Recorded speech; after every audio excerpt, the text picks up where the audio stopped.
Dames en heren, welkom in de Bletterij, het unieke centrum in Haarlem voor debat, muziek, cultuur, politiek, poëzie en pop. Vanmiddag een bijzondere gast. This afternoon we have a very special guest, Inge Echterhölter. She is German, she lived in America, she now lives in Haarlem with her husband and kids. And she owns a shop called Oodles and Pinches. And let me just show the sign. And Inge, can you tell us what is the special feature of the shop?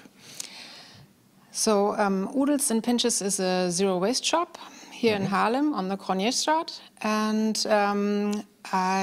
so zero waste shop means you can find a lot of products without packaging, without plastic packaging. And you can find food products, for example. So where customers can bring their own packaging and fill their own pots and bags with pasta or something. Okay, we'll go to some of the products in a while. Inge drijft de winkel in de Kronjestraat geheten, met no waste als kenmerk, geheten Oodles and Pinches. En Inge, the question I have burning on my lips is why on the Kronjestraat? Because I would, but it's very superficial, I would think you would do this in a hipster quarter in well-to-do Haarlem, in the center, or somewhere where people are already adjusted to the no waste principle. Why in the Kronjestraat? Or was there a shop available which you could rent? So I started really small with just selling some soaps, and I went to a market in the Quaketown every first Saturday of the month, and so then I opened a very small shop in the Waterpoller area. I progressed slowly and grew into something bigger, and it's just a one-person business. So I was... It's you. Yep. I was looking for a place where people can easily stop by, but not a whole lot of people come. No, because the shop is quite small, in effect, or. No, it's a good size for now. Okay. I have like 2 rooms. One is currently the storage room, and the other one is the retail space. But I can extend to the other room as well. Oh, okay. So, and my strategy is to grow slowly but steadily, and to always look what customers want and react to that. Oké, Inge is van de markt via een andere plek, klein winkeltje, naar deze winkel met 2 ruimtes in de Kronjestraat gegaan. Moving up to the top, so to speak. And the other question which is burning also on my lips is, how many people do you get inside the shop? Because I associate maybe wrongly the Kronjestraat with people who go definitely for the DA-drogist or for the game, the poultry shop, or to another shop with a lot of waste and packaging products, and suddenly they discover you, or are they? Yeah, that happens too. They walk by and say, I always hear, "Oh, zero waste shop. What's that?" But I have lots of customers already from like the 4 years where I started already, and they were just happy that there is a shop now in Haarlem, and they would also go to any place it doesn't really matter where it is, so they were just happy they're finally open a shop. I've looked for a place for over a year, and it was not so easy to find the right thing. How did it go? Did you see an empty store or an empty shop, and you said, "Hey, this is an idea"? Or? No. I looked for quite some time, and I applied for 10 different shops. Okay. And initially, I didn't really look on the Kronjestraat, but then, because it wasn't successful, I thought, okay, I'll look on that street as well. Okay. And when I saw that shop, it was empty when you saw it. Or? It was empty, for a month already, and it's really old school. Has this really old wooden floor, and it's very loud. What was the nature of the shop before? It was a bags and gifts shop. Oh, yeah. Okay. Well. That's not too big a difference in a way, but people look for gifts still. Yeah, but it's still Okay. And do you have an estimate how many people per day or per week you get in the shop? Are there ups and downs? Ups and downs, definitely. It depends on the weather. It depends on the day. Saturdays are usually very busy. And do you also do gifts, or is it just you shop for yourself? Well, there are lots of things that make really nice gifts. For example, why don't you show us? Because that's something where I put my eye on already. So this is a safety razor, a metal razor like back in the days, where you just screw it on and then open it, and you can put in the blade, and that's also just a metal blade, and they shave really nicely. And over time, it's much cheaper than the plastic Gillette razors or so, and it looks really nice, and it makes a really nice gift for. But there are also, let's say, more daily products. Like here, we joked about oodles and pinches. Noodles. This is noodles. Where So let me just explain the name oodles and pinches. Oodles is like a large quantity of something very big. It's an old word for something that is a big quantity. And so this is the 25 kilo bag. How I purchase rice, pasta, beans. You purchase them with 25 kilo bags. In these big bags. So I got a pallet with lots of these big bags, and they're all paper. This is from quinoa, and I then put the quinoa in the gravity bins, and customers can bring their own containers to just buy as much or as little as they like. So I have some customers, they bring a tiny jar and just buy some salt. But you have to bring a jar or something to put the stuff in. That's the idea, but you don't have to do it. So I also have paper bags. If you're there for the first time, you still can purchase something in a paper bag, or if you didn't bring enough bags, reusable bags, then you can just do paper as well. Here, I brought you some banana chips that you can try out later. Goed. Even vertalen. Mensen komen met verpakkingsmateriaal naar de winkel, maar als ze voor de eerste keer komen of ze zijn nog niet zo gewend, kan je ook wat papier meekrijgen of andere. And if somebody would come with a big plastic bag to get noodles in or quinoa, you would say, ho, this is not the idea, but for one time I will allow you to put it in your plastic bag, but next time don't come. No. So the idea is to prevent, create more trash, and lots of people bring plastic packaging, like the quark pot, the 1 kilo quark pot is a really good container. As long as it's clean and can close really well, it's suitable for food. I'm very happy that it gets reused. So you accept that. You don't have a sort of vocation to re-educate people that they will never use plastic for whatever purpose or so. I know there are some shops that want to achieve that, but I think that's not really realistic. My goal is to make it easy to do better choices, basically.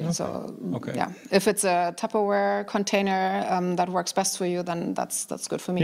You can use it and reuse it for very long. For very long. And another question in the same vein: if somebody, for instance, would buy this beautiful razor blade set, and he would or she would ask, "Do you have wrapping paper, gift paper?" I have that. You have that. But the tricky thing with gift paper is it's usually lined with plastic, and it's not recyclable. That's sometimes true. For many that you can buy, if they are shiny, and it's usually some plastic. Those types, So I have brown paper. It's basically like this, but with a nice print on it, and it's completely compostable. And how broad is what you offer? It's food, it's non-food.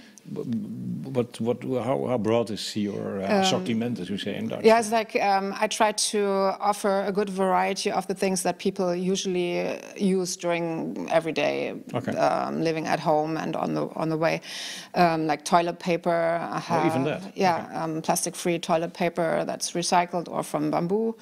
Deodorant, like everything for the bathroom, things for the kitchen. Very broad. Quite some. And who are your suppliers? I mean, you get this 25-kilo bag, which you just showed on camera. From which sources do you get your supplies? So this is from organics.nl. They are delivering ingredients, and everything is organic that they sell. And so for the cosmetic products, I tried to find the completely plastic-free, mostly local small companies, like the shaving soap that you can see there is from a company in De Rijp. And she, like, is one person. She makes a lot of different types of soap for hair, for body, for face, for shaving, and like all the cosmetic products that I sell, I test on a website. It's called Hautschutzengel. That's a German website where you can just paste the ingredients in, and then you can see, is there microplastic in it? Is it good for the skin or for the... So you're very careful and very selective with ingredients and with suppliers. Yeah. They have to meet your standards, but they are there. Yeah. And the thing you hear a lot about, let's say, shops with an ecological footprint and this and that and the other, they are so much more expensive than the normal shops. So we are already behind a lot because we can never compete with the normal, usual products. How is your experience with that, the price element? Well, the normal products in terms of food are conventional food products that you can buy from, I don't know, Foma, Albert Heijn, and the more eco-friendly and healthier version is biologic. Or organic food, and it's certified organic to not have any pesticides in it. And that costs more. But is also healthier and better for the environment. So the products that I sell, the food products, you would compare the prices to Ecoplaza. And not to... That's a more fair comparison with Ecoplaza and Markt than with Albert Heijn and Lidl and whatever. Yeah, well, Albert Heijn doesn't really have so many organic products. They're starting a little bit. It's but they have like one aisle out of the whole. It's tiny. It's tiny on the whole. Yeah. And like all the other products that I'm selling, I sell for the recommended retail price from the maker. So you could compete with Ecoplaza, and you could compete with Markt, the other biological organic shops. I compare my prices to that and see where I'm there. And are you selling so much? Maybe a very direct question, but are you selling so much that you can live from this shop, or?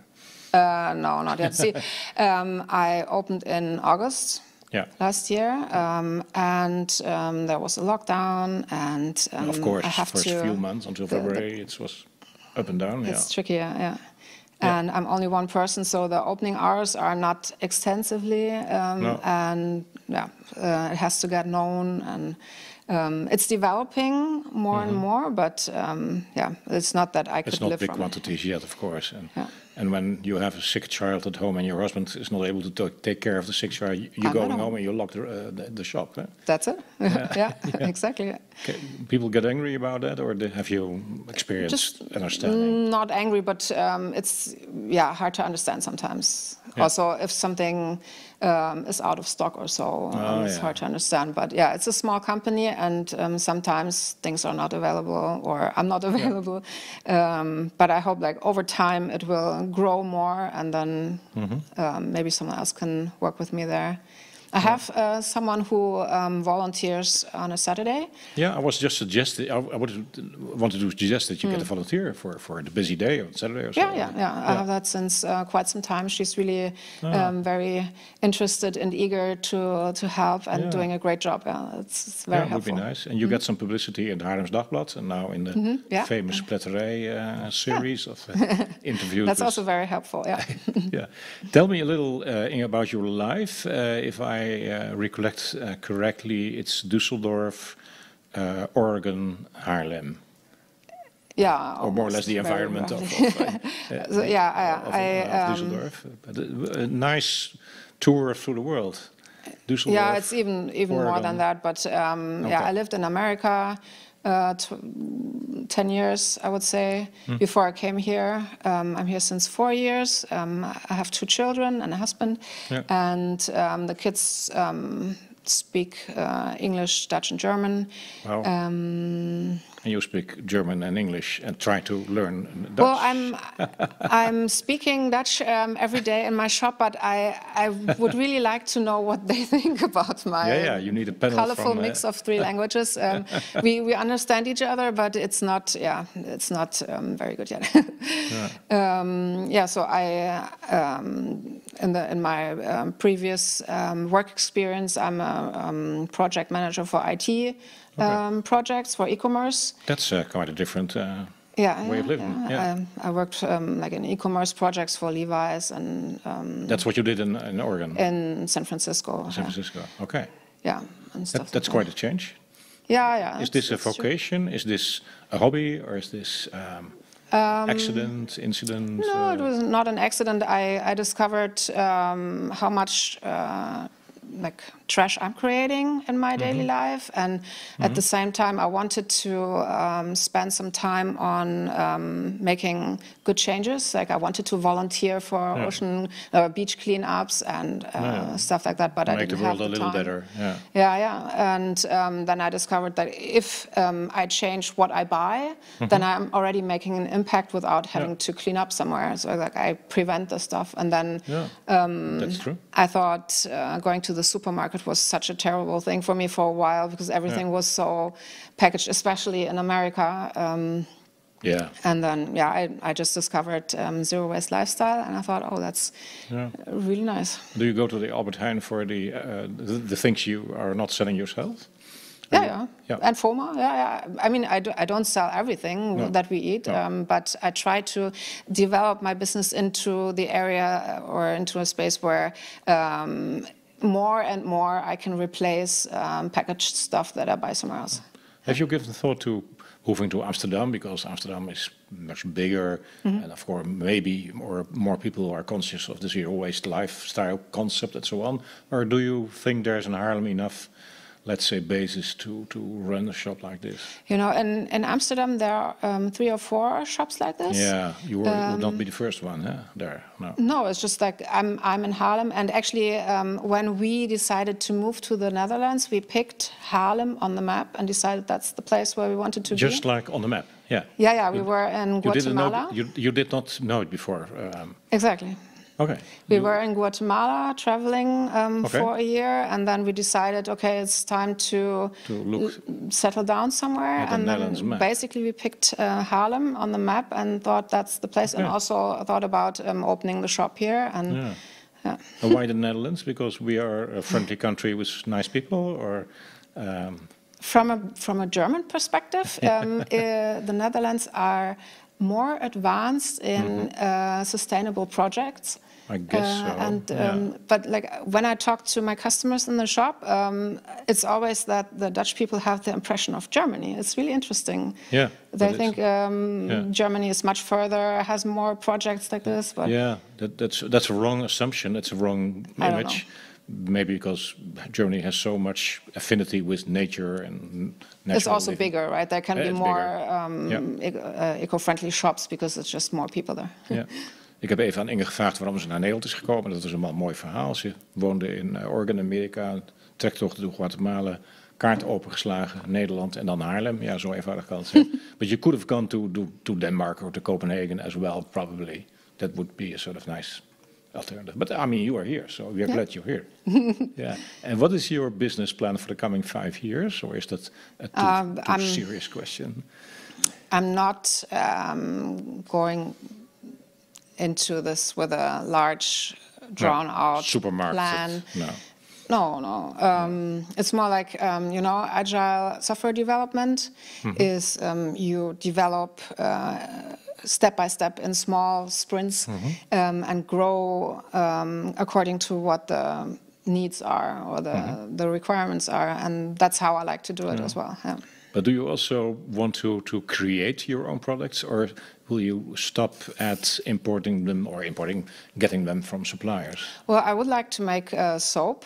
and cosmetic products. But, you know, the rules in Europe are really very strict. That's Brussels rules, probably EU rules. EU rules, European cosmetic rules, like on documentation, how to declare the ingredients, what to write on it. Yeah, you have to write a book next to it. To every thing. So I know how to make soap, but all the other requirements are quite a lot of work. So yeah.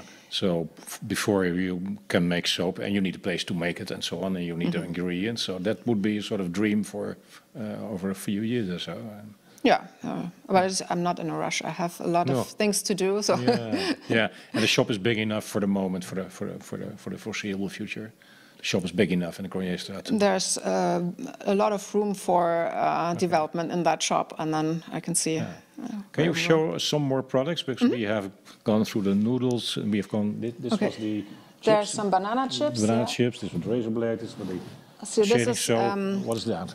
A glass bottle that I filled with body lotion. Okay. And so customers can buy glass bottles like this or bigger with a pump in my shop and fill it with shampoo, conditioner, shower gel, or body lotion. I also have whatever you want. Dishwashing liquid and laundry detergent. And when it's empty, they can clean it and come back and fill it again. So this is basically the verpakking. This is basically the non-plastic.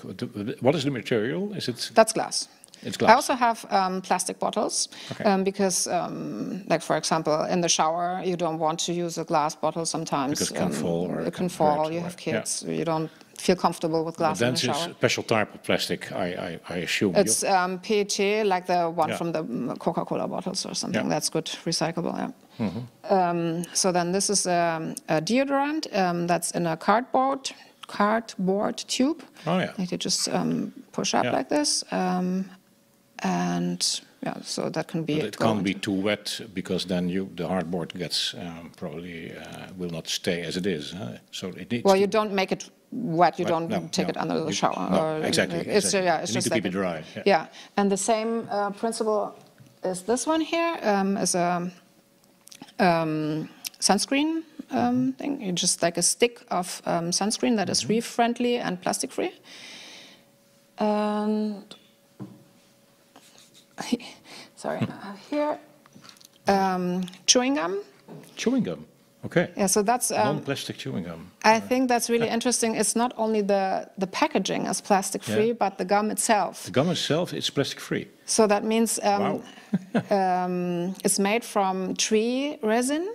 Okay. And the chewing gum that you normally buy, when you look into the ingredients list, that says gum base. Yeah, it's and that's gum-based, a plastic thing. But this is not this plastic. one is plastic-free chewing gum. That's great, probably. And last but not least, we have a sponge. Oh, I reached the sponge.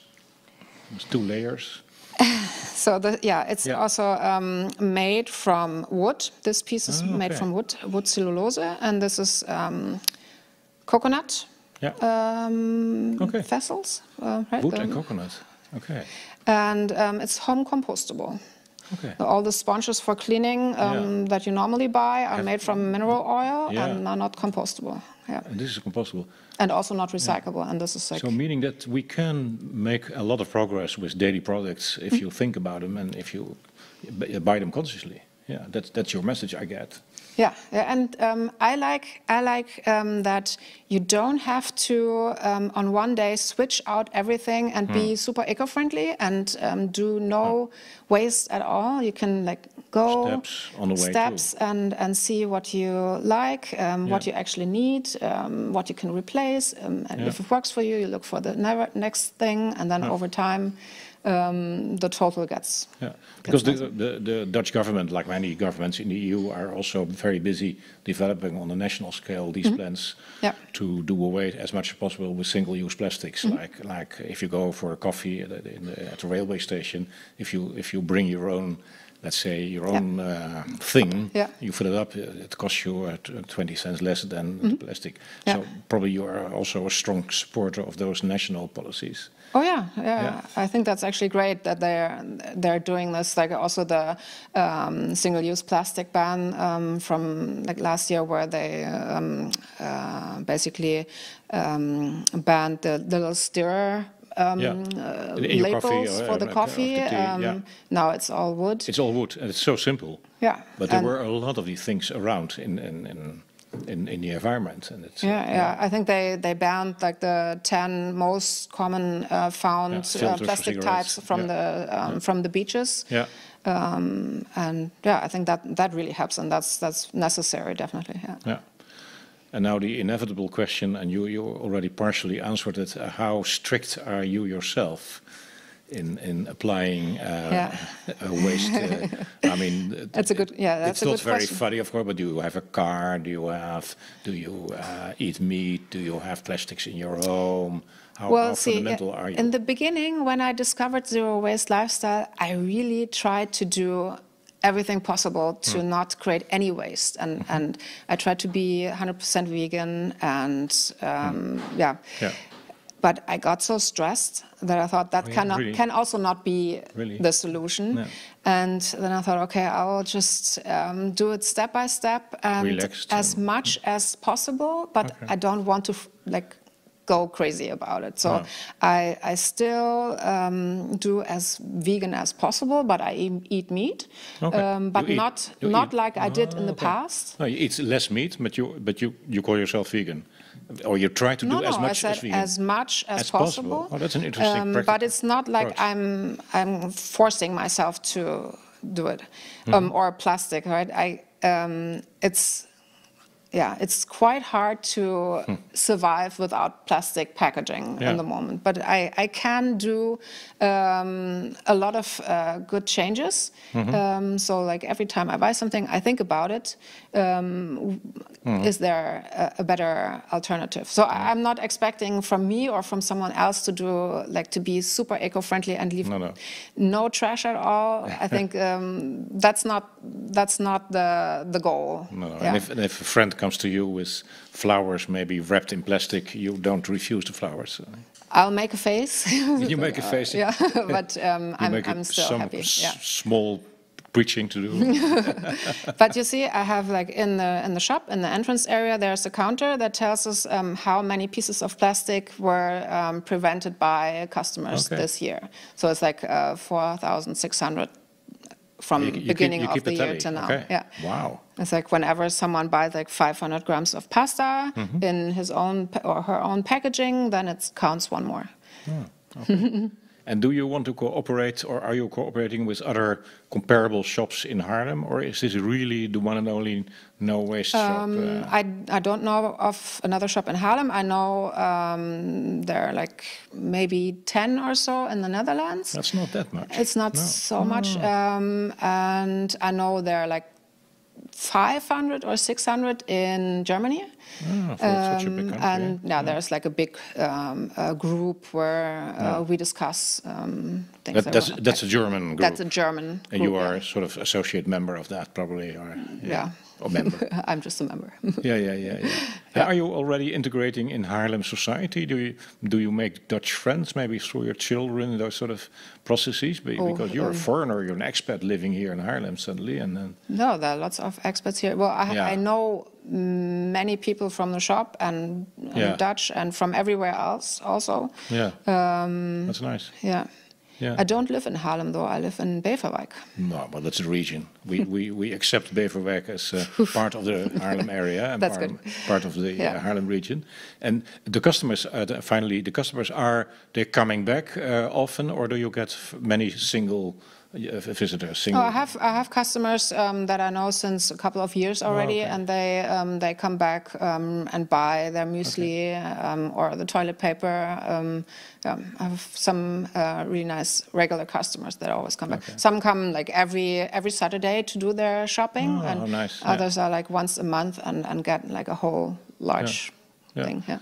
And maybe to finish, we have 30 seconds. Is there one good story you want to tell about a customer asking for, and you say, my God, this is what we don't have? Or do we have strange experiences, strange questions? Or strange questions?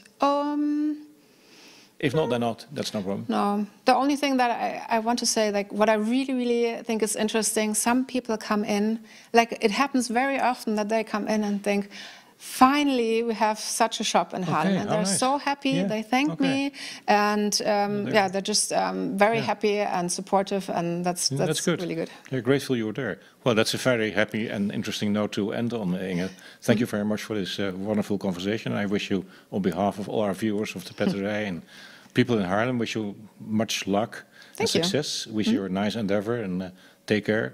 Dames en heren, volgende week woensdag zijn we terug met Joshua Baumgartner van Stem in de Stad. Tot volgende week. Dank u wel.